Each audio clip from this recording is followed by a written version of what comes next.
नमस्ते, मी रेखा माझ्या यूट्यूब चॅनलमध्ये तुमच्या सगळ्यांचं स्वागत करते। आज मी बनवणार आहे चॉकलेट केक।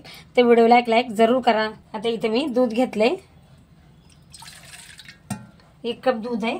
आता याच्यामध्ये टाकणार आहे तेल आणि इथे साखर घेतली आहे। साखर जशी आवडेल तसं घ्या, गोड। आता हे चांगलं आपण मिक्स करून घेऊ। साखर, तेल आणि दूध चांगलं मिक्स करून घेऊ। आता इथे बघा बेकिंग पावडर घेतली आहे मी आणि खायचा सोडा, हे पण चांगलं आपण मिक्स करून घेऊ। चांगलं मिक्स करून घ्यायचं म्हणजे आपला केक मस्त असा फुगतो, मस्त त्याला असा पंचमानी। आता याच्यात टाकते व्हॅनिला एसेन्स, हे पण चांगलं आता मिक्स करून घेते। चांगलं मिक्स करून घ्यायचं। आता याच्यामध्ये टाकणार आहे बघा, मी मैदा घेतलाय 1 वाटी, चाळून घेतलाय चांगला मैदा बी। आणि इथे मी 4 चमचे कोको पावडर घेतली आहे। या चमच्याने मी कोको पावडर घेतली आहे, हे पण टाकून आता चांगलं आपण मिक्स करून घेऊ। चांगलं मिक्स करून घ्यायचंय, हे बघा चांगलं असं मिक्स करून घ्यायचं। याला असं कुठंच गुटल्या अशा राहिल्या नाही पाहिजे। बघा एकदम बरोबर दूध पडलेलं आहे बघा, असं असं रिबिनेसारखं पडतं एकदम मस्त। आता याच्यामध्ये मी टाकणार आहे बारीक चिरलेले काजू बदाम।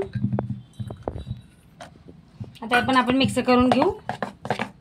हे बघा इथे मी असे कॉफीचे गिलास घेतलेत बघा, लहान लहान आहेत। आणि याच्यामध्ये मी केक करणार आहे। आता याच्यामध्ये आपण हे टाकून घेऊया केकचं बॅटर। हे बघा आता याला चांगलं टाकून घेते मी। याच्यात सगळ्या गिलासांमध्ये भरून घेणार आहे आता मी। हे बघा आता याच्यात पण भरून घेते। असं पहिले मी थोडं थोडंच भरणार आहे आणि मग उरलं का मग टाकन सगळ्या गिलासामध्ये।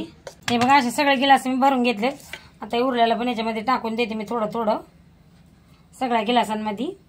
हे बघा आता याला मी असं असं करून घेते। सगळे गिलास असे भरून घेतलेत मी। आता याला मी बेक करायला ठेवून देते। ही तर बघा 5 मिनिटं मी कढई अशी गरम करायला ठेवली होती आणि त्याच्यामध्ये एक झाकण पण ठेवलंय बघा। आता इथे मी ही थाळी ठेवून देते आणि आता हे केक मी 25 ते 30 मिनिटं होऊ देणार आहे चांगलं। आता याच्यावरून झाकण लावायचं आणि गॅस ना कमी ना हे मीडियम ठेवायचं आपल्याला। हे बघा असं आता एक केक आपल्याला होऊ द्यायचा चांगला 25 ते 30 मिनिटं। चला आता बघते मी केक तयार आहे का। हे बघा इथं मला याला 30 ते 40 मिनिटं लागलेत बघा। हे बघा कुठं सुरेला लागत नाहीये, मी सगळं असं चेक करून बघितले बघा, एकदम मस्त असं फुगून वर आलाय केक। आणि आता आपण गॅस बंद करायचा आहे आणि याला बाहेर काढून थंड होऊ द्यायचं आहे। हे बघा किती मस्त तयार झाला आपला चॉकलेट केक। तर चॅनलला सबस्क्राईब जरूर करा।